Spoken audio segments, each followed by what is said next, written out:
Why do you not even like content? Why is it so hard? Why is it so confusing? Aren't schedulers the worst thing in the world? Isn't content creation supposed to be easy? Aren't you supposed to have more quality over quantity? What are you supposed to do? SEO isn't even important. Just get the post out. What are you doing? All right, let's hit some of the biggest content myths of all time. But I want to give us just a overview of some of the massive, huge content myths in case you don't know. If you've never touched Instagram, if you've never touched Facebook, or this wildly interesting app called TikTok or YouTube, if you've never heard of YouTube or Google, that's totally cool. You're going to love this video. Because if you ever thought, if you've heard of these platforms and you use them actively, you probably have thought some of this stuff. And I just need to get some of the head trash out of the way because I've had to research this stuff myself, and this is all I do. So I want to be a service to the public and just make sure that we don't believe all the wrong things. So we're going to go to kind of like a content church. Okay. So that's where we're going to go right now. So you're just going to follow with me.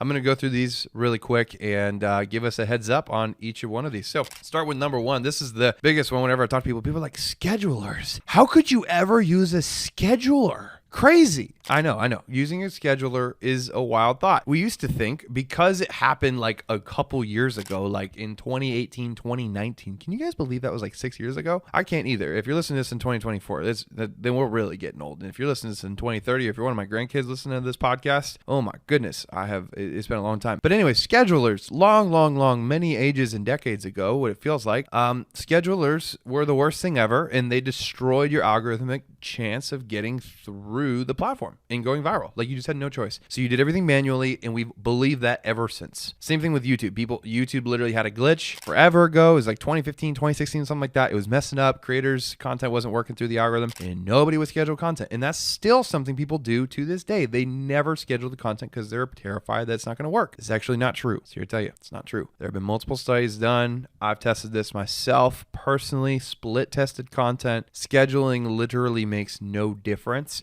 The only thing that I would just double check for safety on your end is make sure whoever you're using for a scheduling partner is also partnered with Meta or any of these companies, just because you want to make sure their API can communicate. If you don't know what API is, it's basically just their way of saying, hey, this content's certified. It's not a bot. It's not a scam. And then Facebook and Instagram are like, okay, that's cool. And you can move through the algorithm. So schedulers are actually fantastic if you want to more efficiently get your content system running. The next thing is that content creation is just super easy and quick, and it's very simple, and it should just be done today. No, it's actually not the case. Content really needs to be done with thought. There should be some thought process to it. Are there crazy memes that go crazy viral? Yes. Is that why you're here on this podcast? No. So we're probably just not going to do that. We're going to be more meticulous. We're going to be a little bit more thoughtful. We're going to think about why we're creating this piece of content. Is this on brand for us? There was a cool story that Daryl Eves actually talks about when he was teaching the piano guys a while ago. They did like a little fight scene with like their cellos and guitars and stuff. And he was like, that's a great move for views. You're going to get a lot of views. And they were like, nope, because it's not on brand. It's not going to resonate with our audience. It didn't put it out. It would have gotten a ton of views, would have done amazing. But because it was not on brand, they didn't put it out. And it's not always going to be easy and quick either. Like sometimes I forget, even as a creative, like how many natural skills you need to have to be able to do creative. Sometimes it takes a lot of time. Are there some ways you can do it nowadays where it can work really well and it's really easy and quick? Yes. Not everyone's that way though. So don't always have that expectation that it's just going to be easy and quick to just do it all the time. Next one is once the content is published, we're done. Peace. See ya. No, that's actually not really the case. One of the best things that people need to do that they completely forget to, but it builds a ton of trust, a lot of community, and brings people back to your content later. It gets them excited about your next post is when you actually come back to your post and you comment on it and you say, hey, what's up guys? Or checking in with people. Hey, thanks for that comment. That's amazing. Like getting to actually get in touch with people. Oh my gosh, that makes a huge difference. People get excited. They're like, when I put a comment on this thing, this person's going to respond to me. And then guess what that does? It bumps it through the algorithm again because engagement drives the actual virality of a post and it will push it through the algorithm naturally. So, and even on YouTube, there's a lot of people who are going back through their thumbnails and changing their thumbnails every couple hours just to make sure that they're making sure that their CTR or their click-through rate's really high, making sure people are clicking on their content, making sure it's a good piece of content, checking your hashtags, responding to people, following up, going back to old posts. Just because you publish a post does not mean you're done. And if you think so, I'd be willing to bet a decent amount that you probably are not getting a ton of engagement because people want to be a part of something. People don't just engage with content for the sake of it. They engage because they feel like they are a part of something. That is a huge part of the reason why people watch your content in the first place. The next myth is that more content should just mean more sales. Oh man, I feel bad that I have to bring this one up, but there's a lot of times that if we look at Facebook, if we look at Instagram, people who are posting like $3 edits that they got from Fiverr, just because they're putting out all this content doesn't necessarily mean you're getting more sales, and doesn't necessarily mean that you're building more trust. I talked about this in a different episode where one of the best things you can do is create content over a long period of time so that people can build trust with you. But just because you're publishing more content doesn't mean you're actually getting more sales, because if there's not a mission attached to what you're doing, or there's not thought behind your words, people aren't just going to magically buy from you. I'm sorry to say it, but they're just not going to. What they will buy is when they know that you are invested, that you can show that you're an expert, that you are actually on mission for something. They actually know what they can align themselves with. And then if they want to learn more from you, your content should be giving them a place to learn more. I'll give you an example. In this content, I'm creating content for you to teach you how to work with us if you need the help, which a lot of people do. So I'm creating this content to help educate you. But when you are ready to work with somebody, or if you guys need an agency to take over your stuff, we're the people that I want us to be the people that you guys call, just keeping it transparent, real and simple. And if not, amazing. I still want to do this content anyway, because if you can't tell, we're having a blast. You and I are having the best time of our lives. I'm having the best time of my life. And I hope you're having a bunch of fun listening to this podcast, because our team puts a bunch of work into it. So if you want our team to take over your stuff, we totally can. But just because we're publishing content doesn't necessarily mean we're going to get more sales. It means that we have to be intentional behind what we're putting out. You can't just put out volume and just hope for the best. That's not a good strategy. The next myth is that viral content is the ultimate goal. Absolutely not. Here's why. Virality means that something is blowing up because it's super, super mainstream and it's not niche. I've almost never seen anything that's super, super niche blow up. Something has to be entertaining, highly controversial. Now, is it a good thing to go viral? Absolutely. 100%. I've gotten a lot of videos to go absolutely viral, videos with over 1 million views. I've seen that happen time and time again. That's a great thing to have, but it's not the ultimate goal. And I'll explain why. If virality is your ultimate goal, then ultimately you don't really have a lot of other options, because then when people want to get to know you, they want to go deeper. There are deeper things than hilarious cat videos that go viral. Plain and simple. I don't expect this podcast to go viral, and I don't necessarily want it to, because it probably means that I didn't do a good enough job speaking to a specific audience. Now, there is relative versions of virality. You could do 2 million views. A lot of people would consider that viral. Also, 100,000 views could be considered viral. Just depends on what industry you're in. So if it's the ultimate goal, you're kind of missing out, because then you don't have this in-depth content, because virality is a sign that something is more mainstream than it is anything else. So the next thing is going to sound exactly opposite. You probably already knew where this is going. I know you're a smart person, 100%. I'm not worried about it. But some people are like, quantity over quality is always best. We just need volume, volume, volume, volume. And you already probably know what I'm going to say, but I'm going to say it anyway. If you have tons and tons of quantity, but you're not testing and you're not actually seeing what makes a really good piece of content, you're not going to see the results. And you're just going to have, and honestly, if you go too far on the quantity side of things without getting results, you will actually tank every single one of your pages.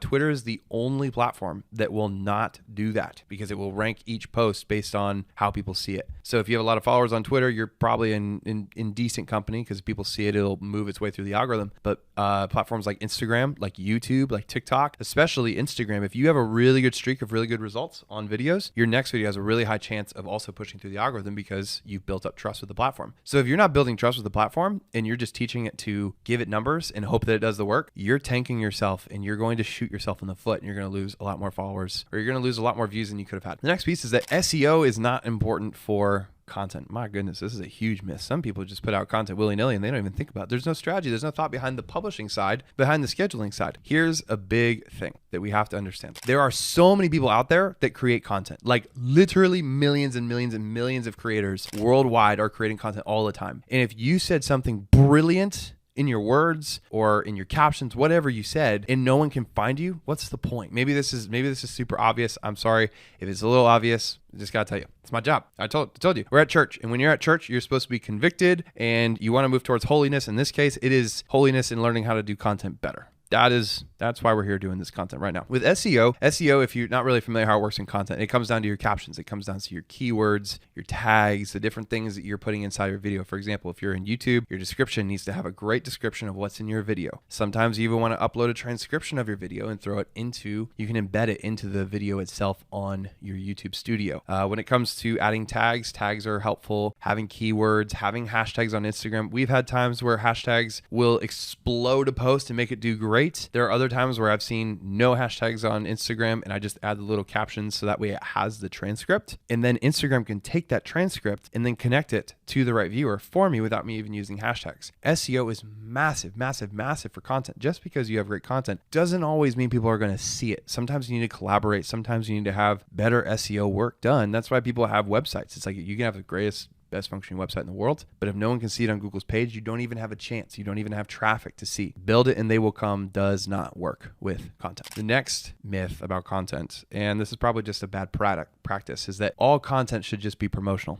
There are a lot of times where people just are like, buy my program. It's like, dude, if you just keep pitching me all the time, I'm not going to work with you, man. Like if McDonald's always posted the amount it costs for a Big Mac, you'd be like, dude, what? Like if Red Bull did that with their drinks all the time and they just Red Bull can $2.99, blah, blah, blah. You'd be like, cool, I get the price of Red Bull. That's dope. Maybe one day I'll buy one if I'm super tired on a road trip. Cool. But if you notice and go to a lot of people's pages, especially Red Bull is actually one of the best known for this. If you go to their page, you will actually see almost no promotional branding. Go to their Instagram right now. Almost no promotional branding whatsoever. Why? A lot of marketers have been asking themselves why. It's because Red Bull tries to get you to focus on the feeling. When you think of Red Bull, what do you associate it with?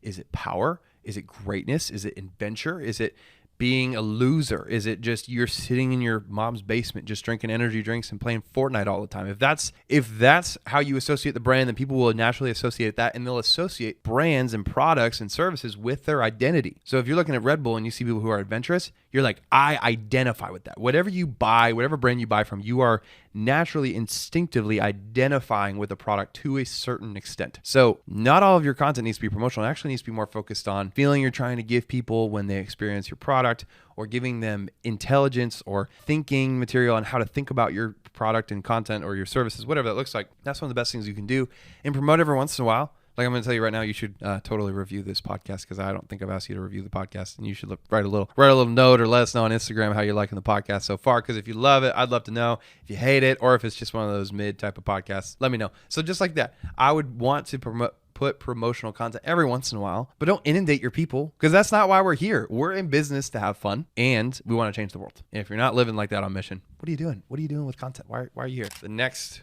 content myth is that you have to be on every single platform. Is it great? Yes. Can it be horrible? Also, yes. There are times where exclusivity is actually extremely key for growth. There are a lot of creators, including people like Mangazi. There are people like Andrew Tate, whether you like him or hate him. There are places where people go very exclusive to build an audience on a certain platform around exclusivity. Now, I talked in a different podcast about how you can actually mess yourself up if you don't know where your avatar, where your people are. If you don't know where people are, then you're kind of missing out on it. Like if you don't know where your people are, you're not going to really reach them. Like if you just go on TikTok and you hope for the best, and you're talking to a bunch of business people, you're probably going to want to post on LinkedIn versus TikTok, and you're going to find your audience over there. But there is a rule to exclusivity. Exclusivity will come when you need to funnel people into a certain place for a certain purpose. For example, YouTube, in my opinion, is probably the best platform when it comes to utility. On YouTube, you can have partnerships.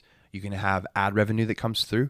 Sponsorships are very easy because brands are very familiar with the platform. It's very easy to track. So there's different ways you can make money. There's different ways that the algorithm is very, very, very, very well put together to where it can help people find the content that they need to find. So your content being on the platform is massive. And so if you just stay there and that's where you want to grow the most, you can exclusively push and use all the other platforms to push to the platform that you actually care about the most. The next myth, we're almost done. Isn't that kind of sad? Like we're getting towards the end of this podcast. I'm a little sad, honestly. One of the biggest myths is that people expect immediate results when they do organic. I've talked about this on so many podcasts. I'm going to say it again. If you have not been consistent for at least 6 months to a year, I would not expect a single sale. I would not expect anything to change on how you make money or anything like that, because people are still learning to build trust with you. When it comes to advertisements, you can literally harass the crap out of someone against their own will. I cannot tell you how many times people come to me and they're like, I know your guy, your friend Taylor Welch, and he's popping up in my feed and it's super annoying and I keep having to block the ads. You can't do that with organic. People just unfollow you and they block you. Doing that, you have to be very annoyed to do that with an advertisement. So I'm just saying, if you expect immediate results with content super quickly, sorry, you're believing a lie. And today on Mythbusters, we just broke that myth. Last one. Plagiarism ain't a big deal. You can just copy people and do stuff. No, we don't do that here. That's not how we rock. Plagiarism is a very big deal. There is a difference between copying and modeling. If you are modeling after people, you are taking ideas, taking inspiration, and creating your own spin off of it. When you straight up plagiarize, there's nothing original about you. There's so many trends that happen on social media. This is why a lot of times I'm not really a big trend guy. Here's why. When everyone's doing the same exact thing and you all sound exactly the same, it's like, why would you watch one news station over another if they're all scripted the same way? Anyways, like, what's the point? There's not a lot of reason for someone to watch if you're not original. So one of the best things you can do if you do not want to be someone who plagiarizes a bunch and how you want to figure out how to be more original, find 5 things that you firmly believe in. What are 5 things that you're like, look, I believe these things. These are important to me. If people disagree, I'm okay with them disagreeing. It does not hurt my reputation. What's 1, 2, 3, 4, and 5? What are those 5 things that you are like 100%? I will stand on these things. Start creating your next 10, 20, 30 videos based on those 5 things. See what happens. You become more of an original thinker based on your own beliefs. And while those might make you a little bit nervous, those opinions play a big part in who's going to follow you and why people follow you and why they're attracted to your brand and why they are loyal, or maybe why they're not loyal and they're going to give you so much hate. Your content's going to boost through the algorithm and bring it to the right people. We love seeing that too. So hope you guys enjoyed this episode of Media Maestros. It was great hanging out with you today. And we're going to catch you guys on the next one. And again, before you go, would mean a lot if you could just review the show. We're trying to get this out to as many people as we can. So I'd love it if you'd leave a real honest review. If this is a 1-star for you, I'm cool with that. No problem. If it's a 5-star, amazing. If it's 4 and it could be 5, let us know what would make it a 5. That'd be great. We'll see you guys in the next one. Peace.